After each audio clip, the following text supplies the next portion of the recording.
How do you manage to get out of bed in the morning? Well, it's not really something I think about. I'm just motivated to contribute something positive to the world. I set goals for myself, I make plans. Life is here and life is good. It wakes me up every morning, regardless of what we may be doing to our ecosystem. It is basically good and we're part of it, and that gives me a lot of hope and strength.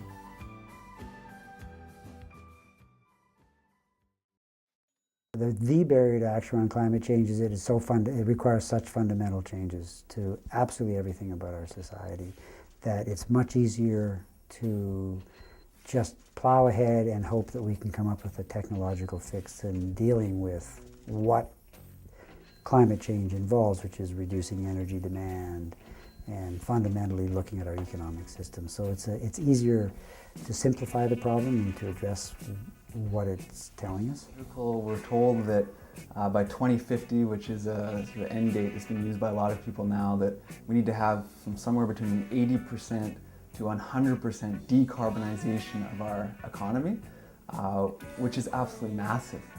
That means basically no more fossil fuels. Fossil fuels are the key constituents of our current economy. That is an absolutely massive overhaul. Climate change deniers, so people who don't believe you and who don't want to take action. And the biggest profit maker in the global economy in 2008 was Exxon. Made $45 billion in profit, which is the most money any company has ever made in the history of the free market, which gives you a sense of the centrality of fossil fuels to our current economy. They have lots of money, lots of power, and they're going to do everything in at their disposal to ensure that some of these alternatives don't maybe come on as quickly as they But can. what depresses me, and what makes me actually not depressed, angry, is the unwillingness to be honest about it. That makes me, and that the deception, the cultural deception about it. I think some barriers to action are like self-efficacy in individuals and feeling like they can do these things, and getting past those kind of personal boundaries within us, our personal psychology, whatever's holding us back from putting ourselves out there in the world and making positive change.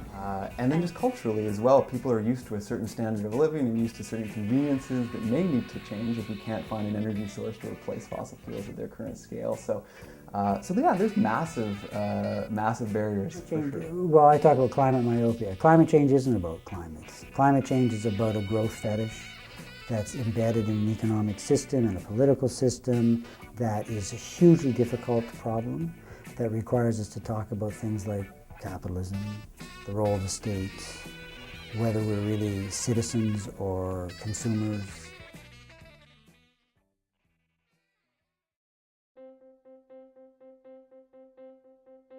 We make and remake the world every day with the decisions that we make and don't make, and so I think sort of getting reacquainted with our power is very important, and where that power ultimately resides is when we come together with others working. Seeing it as saving human species, saving ourselves, and flipping the coin and seeing, species at risk.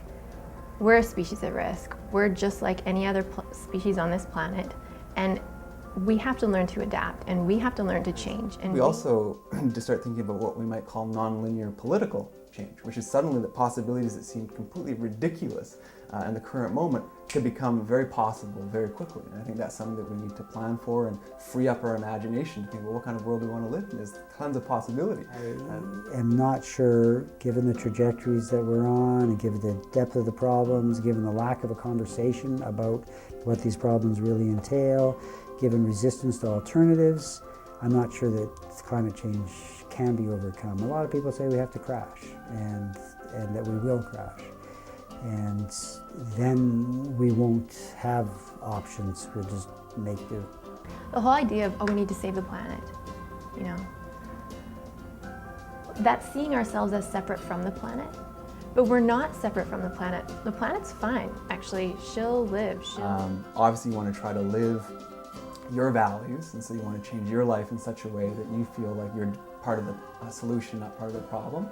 But you also need to recognize that there's only so much that one individual can do, which is why you need to join up with other individuals and form larger groups. And remember that huge amounts of power reside in large groups of people working collectively towards common ends. Colonization was ended that way. Slavery was ended that way.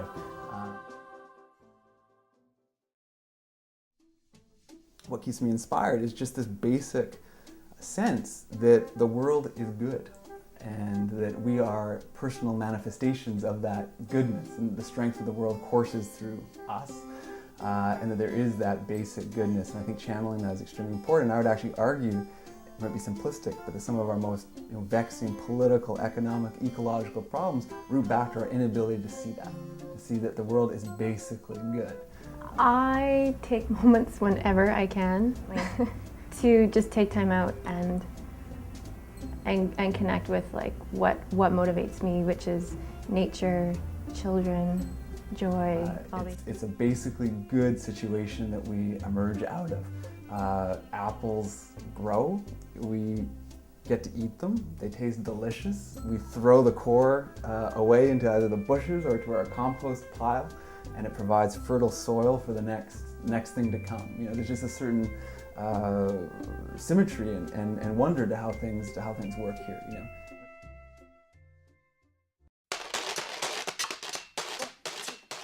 You know that in times in my life when I've been actively engaged in these issues is when I felt most hopeful and most excited. In times when I've kind of been sitting back and just reading the news is when I get a bit depressed. And so the first thing would just be to get involved somehow. Just start doing something of some kind, and with other people. You can't just do something by yourself. It needs to be with other people. So before you get scared and get bogged down by all the depressing information that's out there, you as one person hold a ton of power. So don't stop. I mean, if you're depressed, if you're anxious, one of the best things to do is just be active and go do stuff, right? Make a plan and just go do it. Yeah, I think my advice would be the number one obstacle to climate change is we don't speak the truth. I think we have to be willing to say it like it is.